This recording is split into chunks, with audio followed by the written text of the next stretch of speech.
唔知大家有冇聽過曼德拉效應呢一個名詞呢？或者係聽過，但係都唔係好肯定究竟曼德拉效應呢究竟係乜嘢東西嚟嘅？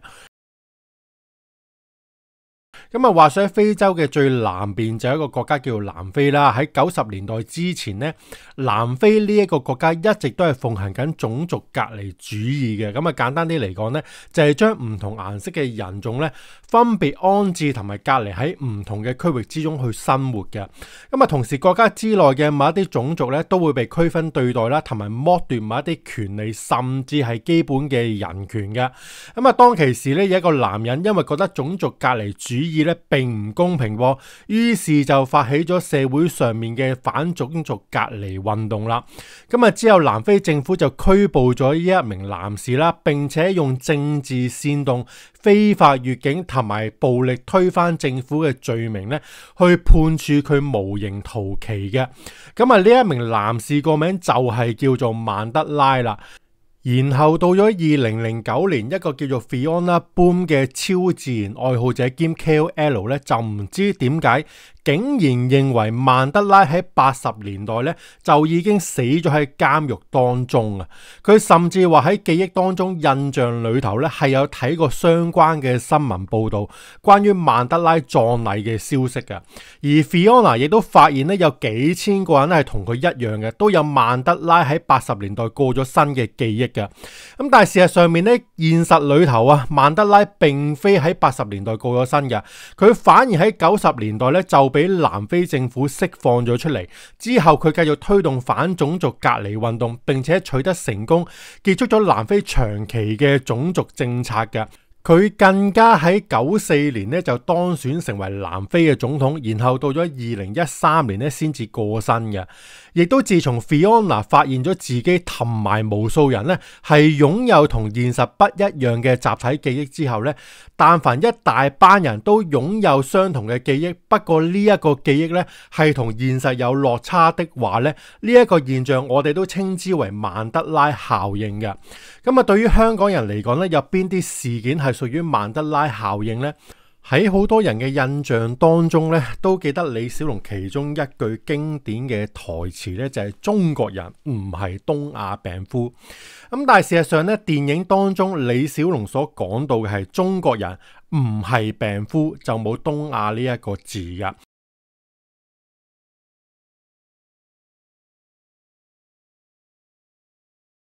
咁啊，例如當年蔡楓華講錯嘢俾人封殺啦，好多人都以為佢所講嘅說話係一剎那嘅光輝，唔代表永恆。但係事實上咧，佢所講到嘅係一時嘅光輝，未必係永恆嘅。即係一時嘅，即係光輝咧，未必係永恆嘅。咁啊，正所謂一個人記錯可能真係會搞錯啦，如果兩個人記錯就係包庇過錯，但係如果成千上萬嘅人都記錯咗的話呢，咁就係一個奇怪嘅現象啦。對於曼德拉效應呢一種現象呢，有人就用心理學去解釋，就話呢一種現象呢，其實係人類嘅集體錯誤記憶現象嚟嘅。咁啊，簡單啲嚟講呢，人類嘅記憶呢，並非係單純只會記錄現實嘅情景嘅，更加多嘅情況呢，人類嘅記憶呢，其實係一種條件性嘅反射嚟嘅。咁啊，例如當記憶有空缺嘅時間咧，人類嘅大腦咧就會自動補完呢一啲記憶，大腦會根據邏輯啦、印象啦或者其他人所講過嘅說話咧，自動將空白咗嘅記憶咧去填一啲嘢去補數嘅。咁啊，例如你阿媽叫你落街買蠔油啦，但係通常嘅情況咧，你就唔記得咗要買啲乜，只係印象之中要去買醬料咧。通常嘅情況，你就一定會以為阿媽叫你去買豉油噶。咁啊，第二個情況咧就係人嘅記憶咧就會受到外在嘅情況所影響嘅。就正如一個人講緊大話，講咗100次咧就會信以為真一樣嘅。如果一大班人講緊嘅版本同你所知道嘅情況並不一樣咧，咁通常嘅情況咧，你就會開始懷疑自己，之後更加會複製別人所講嘅內容，將別人所講到嘅變成自己嘅記憶事實去使用嘅。咁啊，第三個情況呢，就係當事人對某一啲事件，例如明星嘅死訊啊、災難啊、重大嘅新聞呢，太過有情感嘅投入呢，就會容易令到記憶產生變形嘅。咁啊，原因係當事人情緒太強烈嘅時間呢，大腦通常只會記低情感，而唔會記低呢一啲事實細節嘅。咁啊，當然啦，作為一個神秘學嘅節目咧，就必然會用另類嘅角度去睇事情嘅。咁啊，曼德拉效應根據神秘學嚟講，又或者陰謀論嘅講法啦，就並不認為咧呢一個情況咧係屬於記憶錯誤，又或者心理學當中嘅論述咁簡單嘅。更加多嘅情況咧，係會認為曼德拉效應咧，其實就係反映緊咧，你所記得嘅世界並非係你所身處緊嘅現實嚟㗎。即是話咧，你嘅記憶冇搞錯到，只不過呢一個記憶咧，未必係屬於你所身處緊嘅世界，而係來自另外一個時空嘅。咁啊，至於點解會擁有一個不同時空嘅記憶呢？咁啊，陰謀論就認為背後可能真係有 Man in Black， 即係傳說當中嘅黑衣人特工啦，喺你唔覺意嘅時間咧，改寫咗你嘅記憶。亦都有講法認為咧，有人改變咗原有嘅歷史，又或者係改動咗原有嘅時間線或者平行世界啦，又或者係 reset 重設過原有嘅世界。於是乎，原本嘅事物就變得不一樣啦。咁啊，情況就有啲似咧周星馳電影《西遊記之月光寶盒》當中咧，周星馳不停地去用月光寶盒回到過去，而喺不同嘅時間線當中嘅吳孟達咧，一再經歷周星馳嘅時空穿梭咧，就對情景仿佛係有印象記憶一般嘅。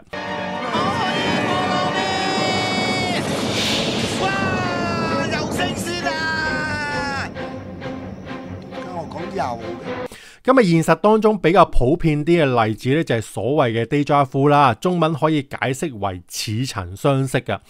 可能你曾經發過夢，又或者你記憶當中咧，仿佛對一啲地方事物係有印象嘅，但係現實當中你又真係冇去過呢一啲地方，或者遇到過呢一啲事情嘅。咁啊，講翻轉頭啦，咁呢一個世界係咪真係有一個叫至尊寶嘅周星馳，不停地去波耶波羅蜜去穿越時空，搞到大家嘅記憶搞到亂晒呢？定還是係有其他情況發生咗呢？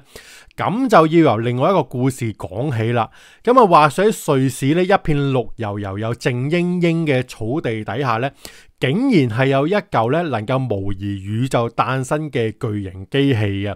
咁啊，有人就話啦，呢一抽機器咧係現代科學最偉大嘅成就，亦都有人話咧，佢係目前人類玩緊一個最危險、隨時都會令到人類含包散嘅實驗嚟嘅。而呢班人咧玩緊火嘅組織咧就叫做熵啦。講到熵咧，佢嘅全名其實就係歐洲核子研究組織，咁啊成立喺1954年，由10幾個歐洲國家咧一齊創立嘅，咁啊位置就喺瑞士同埋法國交界嘅日內瓦附近嘅，咁啊大家唔好聽到佢個名就以為佢係製造核彈頭嘅地方。正確嚟講咧，佢係研究粒子物理學嘅世界中心，亦即是話咧，佢哋係研究緊宇宙入邊最細微、最根本嘅粒子，例如電子啊、質子啊、中子啊，後來大名鼎鼎嘅希格斯玻色子啦。咁啊，到現時為止咧，全世界係有成幾千個物理學家、工程師、數據分析師咧，係喺呢一個熵組織工作緊嘅。咁而呢一班友咧，最大嘅研究課題就係咧，宇宙究竟係點樣開始嘅？正因為呢一個問題咧，太過接近上帝嘅權力啦，所以咧熵嘅故事慢慢就變成咗係一個咧人類挑戰上帝權能嘅現代神話啦。頭先都有提及到啦，喺瑞士嘅日內瓦嘅地底咧，其實係有古怪啊嘛，係咪？咁啊，其實當中係有一個27公里長嘅圓形隧道咧，就環繞喺各種住宅啊、草地啊同埋機場嘅地底之下噶。而呢一條地底嘅環形隧道之中咧，就係稱之為大型強子對撞機嘅機器，簡稱 LHC 嘅東西啦。而呢一部大型嘅強子對撞機入邊咧，科學人員咧就會喺對撞機嘅兩邊咧，各各自發射一粒質子光束，以接近光速咧，即係快到接近光速嘅99.9999999%嘅速度咧去射出，然後令呢兩粒高速嘅質子咧互相對撞嘅。而每一次嘅撞擊咧都會釋放比核爆更加高嘅能量，令到喺短短一刻之內咧重現宇宙大爆炸之後最初嘅0.000000000001秒嘅。咁啊，對於科學家嚟講咧，呢一個係創世之窗啦，即係透過呢一個實驗咧，可以俾佢睇到咧粒子點樣去生成力量同埋能量係點樣可以互動嘅。咁喺2012年咧，熵就透過當中嘅實驗咧，俾佢哋發現咗咧希格希波色子咧呢一個東西，即係大眾所能夠理解嘅叫上帝粒子嘅東西啊。而喺當中咧就證明咗一個理論啊，就係話咧物質之所以有質量咧，係因為同希格斯場互動嘅。簡單啲嚟講咧，冇咗呢一粒粒子咧，就冇實體冇宇宙嘅存在啦。咁喺呢一刻咧，全世界都為到熵嘅新發現咧鼓掌又起舞啦。咁但係同一時間咧，另外一邊廂咧，網絡世界就開始出現各種嘅傳說同埋恐慌啦。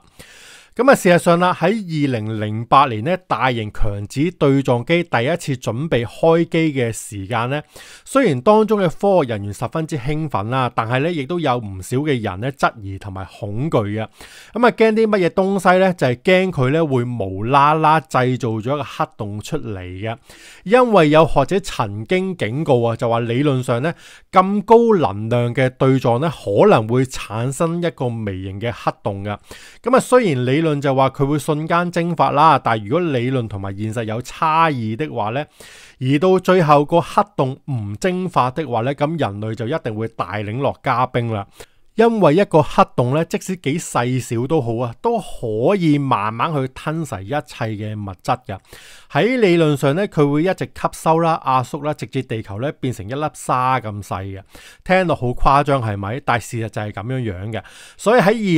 2008年咧，就有人向國際法庭去入稟啊，就要求阻止熵去開機嘅。咁佢哋嘅理據就話咧，呢一個實驗咧係全球性嘅賭博嚟嘅，而尋常嘅百姓即係你同我啦，喺賭贏咗冇禮金，但係賭輸咗就變成8兩金嘅情況咧，點都係唔着數噶。咁啊，當其時嘅新聞標題咧，亦都警告大家就話咧，瑞士地下黑洞實驗或會吞噬地球嘅。於是乎咧，熵嘅計劃咧，亦都變成咗世界嘅焦點嘅。咁啊，其實除咗有可能會製造咗一個黑洞出嚟以外，去吞食天地咧，其實仲有一個更加恐怖嘅理論出嚟嘅，就係叫做真空衰變理論嘅。聽落好似好學術係咪？咁其實個意思就係話咧，我哋嘅宇宙咧可能唔係完全穩定嘅，就好似一杯水放喺個台面，只要有一個細微嘅震動的話咧，嗰杯水就會跌落地碎晒噶啦。咁如果 LHC 即係呢個強子對撞機實驗裏邊咧觸發咗一啲能量狀態去改變咗呢一個宇宙的話咧，就可能會令到整個宇宙由假真空跌入落去真空當中嘅。咁後果會如何呢？咁啊唔會爆炸，唔會火燒雲嘅，但係咧就會令到宇宙瞬間重置嘅。咁即係話咧，所有嘅原子、所有嘅時間線、所有嘅人類加埋歷史咧，一齊會自動洗機再重組嘅。咁嘅情況就好似關機重啟一樣啦。但係當中係冇人知道發生過啲乜嘢事情嘅。咁而呢一個理論咧，連熵自己都承認咧喺數學當中係有可能嘅，只不過咧個機率係極低嘅。但係機率低唔等於唔會發生，又或者係冇發生過噃。所以就有陰謀論認為咧，你同我咧其實都真係有可能死去又活來，曾經穿越重生過嘅。只不過當世界熄機洗牌再重組之後咧，大家都好似飲咗孟婆湯一樣啦，冇人會知道，亦都冇人會記得。留低嘅就只有曼德拉效應一樣嘅各種似曾相識同埋奇怪嘅感覺啊！咁啊，有啲人就覺得自從熵出現咗或者啟動咗大型強子對撞機之後咧，世界就好似唔同咗嘅。咁啊，無論係大家所熟悉嘅電影對白改變咗啦，又或者係出現歷史嘅錯亂感覺，簡單啲嚟講咧，就係多咗好多曼德拉效應嘅事件出嚟嘅。咁啊，有人就話啦，呢一啲唔係人類嘅記憶出錯，而係現實線咧俾人改動過嘅。咁即是話咧，熵嘅粒子實驗當中咧，干擾咗現實嘅時空，令到我哋咧無啦啦跳咗去另外一個平行嘅宇宙嘅。咁啊，網絡上面更加係有傳說話咧，熵嘅背後咧，其實就係世界嘅精英管治階層啦。佢哋會利用人工智能去計算同埋模擬各種對撞之後咧，所產生出或者所處時空嘅一啲影響嘅，然後就利用呢一個對撞機咧去製造一個符合佢哋劇本嘅世界出嚟嘅。咁啊，你信唔信都好啦，呢一個講法咧，亦都令到熵啊變成咗網絡世界或者神秘界當中嘅傳說中心嘅。另外一方面咧，陰謀論亦都提到啊，就話喺熵嘅總部門口咧，係有一座神秘又奇怪嘅銅像嘅，就係印度神濕婆嘅造像啦。咁啊，濕婆係象徵住咧創造與毀滅嘅神嚟嘅。然之後咧喺呢個造像當中咧，佢亦都係跳緊好似一個叫車輪舞嘅東西啦，即係創造與毀滅之舞嘅。咁啊，官方嘅解釋就話咧，呢一個造像啊，就係印度政府送俾佢哋嘅禮物嚟嘅。咁啊，寓意宇宙不斷重生嘅。咁但係網絡上面咧，陰謀論者就認為啊，濕婆係毀滅之神，亦都係代表住滅世，亦都代表住重生嘅。所以由最開始咧，其實熵就已經用咗各種嘅圖騰同埋暗號咧，去話俾大家知佢哋究竟係做啲咩嘅工作嘅。咁啊，只不過大家都唔關心、唔了解咁話嘅啫。最緊要都係有工返、有飯食，係咪？咁啊，世界有冇 reset 到咧，係唔關事嘅，亦都關人鬼事嘅。咁啊，即使熵呢一班人咧，其實都真係極度不尋常嘅。例如喺2016年呢，就係一段神秘嘅黑暗儀式嘅影片呢，就由熵嘅人員流出咗出嚟嘅。咁啊，入邊嘅畫面當中呢，就話有一班友仔喺呢一個濕婆神嘅造像面前呢，就身穿黑袍啦，做緊一啲神秘嘅宗教儀式，疑似啊玩緊獻祭嘅。咁啊，雖然官方就話係惡作劇啦，純粹搞笑玩下嘢咁啫。咁但係對懷疑論者嚟講呢，就認為官方嘅講法不可信嘅，當中一定有蠱惑噶。咁啊，亦都因此咧，熵係地獄之門呢一個講法咧，正式全面喺全球嘅懷疑論者當中爆紅噶。咁啊，翻開歷史咧，聖經嘅啟示錄就講到咧，無底深淵將會被打開啦。咁啊，印度神話裏頭咧，現時嘅世界就係一個卡利時代，亦都係最黑暗嘅時代。咁啊，亦都會導致世界毀滅嘅。咁啊，中世紀嘅預言家洛齊丹馬士亦都寫過咧，就話神之門在歐洲會被開啟嘅。所以陰謀論嘅信徒就話咧，呢一個都係講緊熵嘅。咁啊，佢哋唔單止係睇到一啲科學實驗啊，而係睇到預言會成真呢一個咁嘅大型強子對撞機咧，係毀滅緊世界或者係打開緊一個地獄之門出嚟啊！咁啊，對於一啲人嚟講咧，熵並非係科學中心，而係真實地人類玩到太重，想同上帝去競爭嘅現代巴別塔嚟嘅。咁啊，但係科學家又點睇呢一啲事件呢？咁佢哋就話笑笑口咁講啦，就話我哋研究咧係數據嚟嘅，並非係魔法㗎。咁啊，大型強子對撞機咧，並非會整出黑洞嘅，即使整咗出嚟咧，都只會喺1/10億秒嘅時間之內蒸發嘅啫。咁啊，真空崩塌嘅機率咧係微乎其微嘅。曼德拉效應咧，即係人類嘅記憶偏差嘅。濕婆銅像只係象徵宇宙重玩，咁佢哋就話咧，熵唔係地獄之門，只係知識之門咁話嘅。咁但係呢啲理性嘅聲音咧，永遠追唔上恐懼同埋傳播嘅速度噶啦。因為人類嘅想象力咧，先係最強嘅力量嚟嘅。咁啊，現時咧最多人去詬病同埋討論嘅就係啲咩話題咧？就因為咧就話喺2025年咧，呢一個熵組織咁就推出咗一個計劃咧，就打算咧興建更加大嘅強子對撞機嘅。咁啊，原本用開嗰一部咧，嗰個環形隧道咧就27公里啦。咁啊，新起嗰一個將會係有